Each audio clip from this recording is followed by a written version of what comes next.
Pues comenzamos esta segunda parte del debate, que les recordamos que estamos tratando el paro en la actualidad y la huelga general que va a tener lugar el próximo miércoles día 14 de noviembre. Tienen ese teléfono ahí en pantalla, el 981 36 99 13, para entrar en antena y hacer sus consideraciones y comentarios. Y vamos a empezar a hablar precisamente de esa convocatoria, que hoy además se confirmaba públicamente en una rueda de prensa de los 4 sindicatos, esa huelga general para el miércoles que viene. Bueno, primeras impresiones para empezar de la Xunta de Galicia, de la señora Díaz, ¿no? Bueno, a mí me gustaría, aunque parezca una obviedad, empezar con esto, decir que evidentemente la huelga es un derecho sagrado, reconocido constitucionalmente, pero es un derecho. Y puede parecer una obviedad, pero a mí me gustaría que en la jornada de huelga aquellos que legítimamente desean hacerlo, legítimamente lo puedan hacer, y aquellos que legítimamente y en todo su derecho decidan no acudir a la huelga, puedan también ejercer libremente su derecho al trabajo. Dicho esto, me gustaría, es un deseo muy personal y un deseo compartido por el Gobierno de la Xunta, que la jornada discurra sin ningún tipo de incidentes, que discurra pacíficamente, es la expresión, y repito, es un derecho a poder ejercer una protesta, y que por lo tanto todo discurra sin incidentes que nunca son buenos ni para los convocantes de la huelga, ni por supuesto para el Gobierno de la Xunta, le decía, y sobre todo los que tenemos que pensar que es para el conjunto de la ciudadanía, ¿no? Con respecto a qué valoración hacemos desde el Gobierno de la Xunta de Galicia de la convocatoria de huelga, bueno, pues nosotros entendemos obviamente, partiendo de ese derecho, de que sí existe un descontento, ciudadano. Decir que no sería negar la realidad, sería negar que ahora fuera es de noche y está lloviendo, pero creemos que no es el instrumento adecuado u oportuno en este momento ejercer o hacer una huelga general, porque además recuerdo que hace muy poquitos meses hemos pasado por otra huelga general. Y digo que no creo que sea incluso ni bueno, y permitidme, o permítame, incluso para la propia imagen de España, hacerla coincidir con huelgas generales que se van a celebrar también este miércoles en países, digamos, en zona riesgo. Creo que, aunque no nos guste, Europa y el mundo mira hacia nosotros, y creo que el hecho de hacer coincidir la protesta en España con protestas que se van a celebrar, por ejemplo, pues en Portugal, o con protestas, bueno, pues que vienen ahora de Grecia, de esa huelga de las 48 horas, creo que de alguna manera nos autositúa en el mismo escenario que esos países, y creo que no estamos de momento, y esperemos que consigamos no situarnos en el mismo escenario. Por otra parte, y aquí pues seguramente mi compañero de mesa representando al pequeño comercio, bueno, creo que el hecho de ir a una huelga supone evidentemente pues muchas veces unas pérdidas económicas que a lo mejor pues las grandes empresas soportan más fácilmente, pero que el pequeño comercio pues le cuesta reponerse, porque llueve sobre mojado, de un día donde normalmente, bueno, pues no se va a vender, incluso aunque ellos estén abiertos, pues el consumo evidentemente ese día no se produce. Yo creo que los problemas, hemos llegado a esta situación, repito, por unas difíciles circunstancias, por unas medidas muy difíciles, que repito, a ningún gobierno le gusta tomar, pero yo sigo creyendo que muchas veces los problemas o las soluciones a esos problemas se buscan en las mesas, en el diálogo, se buscan en intentar consensos, y que no es la medida a lo mejor más idónea o más oportuna ahora volver a otra huelga general cuando acabamos de tener otra, porque no creo que los efectos, y después los podremos analizar con mayor detenimiento, las consecuencias de esta huelga general sean parar las políticas. Se pararían las políticas si fueran caprichosas. Si los gobiernos o los políticos estuvieran adoptando estas medidas de una manera caprichosa, pues entonces probablemente una huelga general, una protesta masiva de la ciudadanía, que después también, y vuelvo un poco al principio, hay que matizar hasta dónde es protesta masiva de la ciudadanía libre y hasta dónde es protesta masiva de la ciudadanía condicionada, podrían parar estas políticas. Pero yo creo, honrada y sinceramente, que cuando un gobernante tiene que adoptar medidas realmente muy duras, muy poco populares, medidas en las que, por qué no decirlo, se quema un gobierno, se quema un gobierno políticamente tomando estas medidas, no es algo caprichoso, no es algo que se le haya ocurrido al señor Rajoy un día que se levantó y a sus ministros. Y por lo tanto, el hecho de tener una huelga general es muy difícil que desvíe unas políticas que estos gobernantes en Madrid y desde el punto de vista Tiene que ir finalizando ya. en el gobierno de la Xunta de Galicia son absolutamente necesarias para revertir la situación en la que nos hallamos. Bueno, y como ven los empresarios y concretamente el pequeño comercio, ¿no? esta convocatoria de huelga. A ver, nosotros, como dice Ana, lo vemos preocupantes porque perder un día de ventas en estos momentos supone una dificultad añadida para nosotros, ¿no? Pienso también que quizás en nuestras ciudades con Vigo, en el caso de Galicia, nuestra ciudad de Vigo son casos especiales, ¿no? Quiero decir, hay una gran presencia sindical, hay una gran presencia de trabajadores. La mayoría quizás de la gente de la ciudad son trabajadores y tienen una gran fuerza, ¿no? Los sindicatos. Y yo creo que pasó en la última huelga, en la que bueno, pues el cierre fue, pues yo creo que, vamos a decir que del 80%, ¿no? de los establecimientos. Todo hay que decirlo, quizás un poco por miedo a posibles represalias y por miedo a posibles conflictos, pues también mucha gente lo cerró por eso, ¿no? A mí la última huelga general me tocó acercarme a Coruña por motivos personales, y el cabreo que me agarré a las 12 de la mañana fue tremebundo. Lo tengo que decir así de claro, quiero decir. Porque entrando en Coruña por una de las arterias, por la Ronda Outeiro, empecé a ver que estaba absolutamente todo abierto.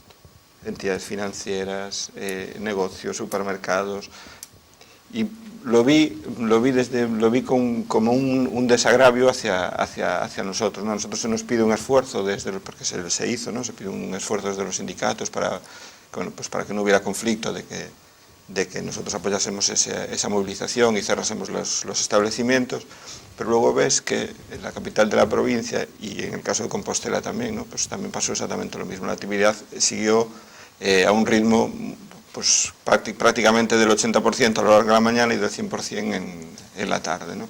Entonces ese agravio comparativo que tenemos en estas ciudades, ¿no? Tanto en las ciudades que son Ferrol y Vigo, que son las ciudades más industriales de Galicia, es un poco un agravio comparativo con el resto, ¿no? Y entonces me gustaría que alguna vez los sindicatos, aparte de hacer el esfuerzo, que yo creo que aquí lo tienen ganado prácticamente, es decir, no tienen que tener una presencia tan grande en la calle para que los establecimientos cierren. Seguiremos hablando ahora señor Fajardo, del agravio comparativo, pero vamos a atender una llamada y ahora continuamos. Hola, buenas noches.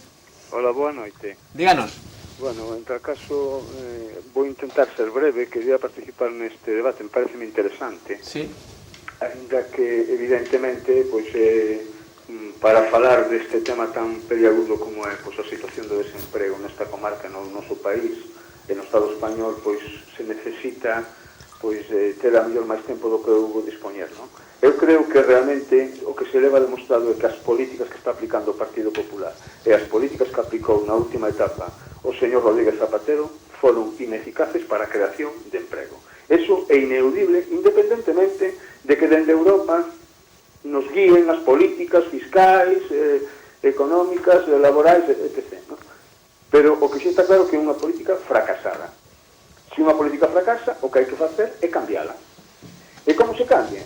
Pois se cambia dende a participación da cidadanía en propostas como se lle levan ao presidente do goberno. Hoxe leí unha noticia nun xornal moi importante donde o coordinador Cayo Lara lle levaba 20 medidas ao goberno de Rajoy para a creación de emprego e para, digamos, levar unha serie de plans de loita contra a economía sumerxida, medidas para mellorar os resultados da loita contra o fraude fiscal, porque este é o problema desta crisis, a desigualdade das medidas que se están a levar. Aquí é unha cuestión que están padecendo os ciudadanos da pé todo o peso desta crisis. En cambio, outros pois, están incrementando sustancialmente os seus beneficios. Saleu este fin de semana na prensa un gran empresario galego, según unha revista americana, que pasa a ser a terceira fortuna, os seus ingresos no ano 2011 se incrementaron en 18.000 millóns de dólares. Non coñezo ningún traballador, nem ninguna traballadora que dependa dun salario que incrementara o seu beneficio este ano. Ao contrario, as contas correntes van a menos. Por lo tanto, programas de formación de emprego en colaboración colaboración cos concellos e as administracións autonómicas, que os hai. E hai que inyectar diñeiro aí, non nos bancos. Programas de reforzamento de emprego público. Non pode ser que os servicios públicos deste país que xeneran emprego, emprego estable, emprego con condicións laborales xustas, se esteña desmantelando. Xa está ben de aprobar leis como se aprobaron recentemente para despedir os traballadores personal laboral dos concellos. Xa está ben. Apoio ás PEMES e aos autónomos. É fundamental. Se estamos de acordo que o 90% dos traballadores deste país están na pequena e mediana empresa, como a través do ICO, a través das caixas de aforros, con acordos, con convenios, como non se incentiva o emprego? Non se soporta un emprego do 50% o desemprego juvenil. Non se soporta, é unha sociedade sin futuro. Como se vai a estar reducindo os cartos en educación, se precisamente a educación é o motor, digamos, para o futuro dun país?